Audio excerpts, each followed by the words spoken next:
कि अगर आपने इसमें कदम रखा है, अगर आपने सोचा है कि आप सिविल सर्विस एग्जाम देना चाहते हैं और देंगे, तो आपको ये ठान के उसमें जाना है कि हाँ मैं ये कर सकता या कर सकती हूँ। ये एक अपना मोटिवेशन, अपने साथ एक फेथ, बिलीफ अपने ऊपर आपको हमेशा रखना है। कई बार हमसे सवाल पूछते हैं कि आप कितने घंटे पढ़ाई करते हैं, तो देखिए घंटे मैटर नहीं करते हैं। कोई 17-18 घंटे हमें नहीं पढ़ना है, उतना हम पढ़ भी नहीं सकते। एक दिन पढ़ सकते हैं, दूसरे दिन नहीं पढ़ पाएंगे।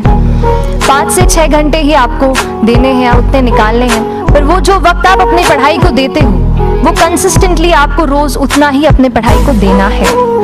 Consistency is the key, that is the first and the most important thing जो आपको ध्यान में रखना। आपने अगर ठान लिया है, अगर आप सोचते हैं कि आप ये एग्जाम क्रैक कर सकते हैं, तो आपको रोकने वाला और कोई नहीं, आप खुद ही हो सकते हैं। तो खुद आप अपनी रुकावट कभी मत बनिए, एक्सक्यूजेस मत बनाइए।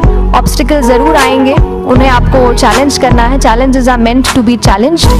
तो सही तरीके से अपने ऑब्स्टिकल्स को हैंडल कीजिए। कि किसी भी एग्जाम की जब हम प्रिपरेशन करते हैं, उसके 2 पहलू हैं। एक, आप क्या पढ़ते हैं, कौन सी किताबें पढ़ते हैं, कितने टेस्ट लगाते हैं, कितने घंटे देते हैं, ठीक। दूसरा है एग्जाम में कि आप मेंटली क्या सोचते हैं, क्या आप कॉन्फिडेंट हैं कि आप एग्जाम क्रैक कर सकते हैं, आप साइकोलॉजिकली कितने स्ट्रांग हैं, कि आपका मन नहीं कर रहा है उठने का पर फिर भी आप उठते हैं। वो चीज़ है आपका मेंटल करेज, और उसको आपको बिल्ड करना बेहद बेहद ज़रूरी है। मैं कहूँगी 60% ये मेंटल करेज है और ये 40% जो पढ़ाई है। तो उस मेंटल करेज को बिल्ड करने के लिए 2 एम हैं। एक है माइंडसेट, कैसा आप अपने दिमाग को ट्रेन करते हैं।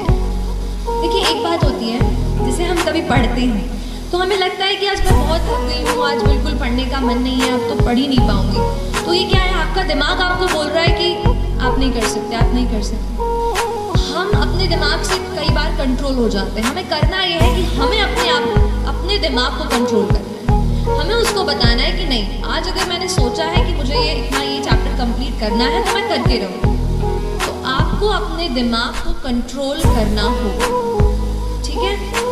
जब तक हम अपने माइंड को, अपने हार्ट को नहीं एक जगह फोकस कर पाएंगे, तब तक हम अच्छे से फोकस नहीं कर पाएंगे। तो ये चीज़ आप अपने आप को ज़रूर बताते रहिए। अगर आपने फोकस बनाया है, अगर you have decided that this is something that you have to do in your life, so I tell you, there is nothing more powerful in this universe than a human being with a purpose. You know, if हम एक human being है, we are a ball of energy. अगर हम ये decide कर लें that we have a purpose in mind, then nobody can stop us. Believe in this thought. कि अपने आप पर बिलीफ रखना है। ये जर्नी लंबी है थोड़ी। 1 साल पूरा एग्जाम ले लेता है, उसके पहले आप 1-1.5 साल से पहले से प्रिपेयर करते हैं, वो हो जाता है। उसके पहले कभी सोच रहे हो तो उतना टाइम हो जाता है। तो जर्नी लंबी है। तो उस पूरी जर्नी में आपको अपने आप को हर दिन ये कन्विंस करना है। You have to convince yourself every single day that I will be able to make it, regardless of where I come from, regardless of what I studied, and जैसे sir was pointing out, regardless of how much percentage I used to score in my school days or college days. You have to convince yourself every single day that yes, I will make it. So 2 चीजें हैं, one your strategy and second determination and faith on your own. डर मुझे भी लगता था फासला देखकर, डर मुझे भी लगता था फासला देखकर, पर मैं बढ़ता गया रास्ता देखकर। डर मुझे भी लगता था फासला देखकर,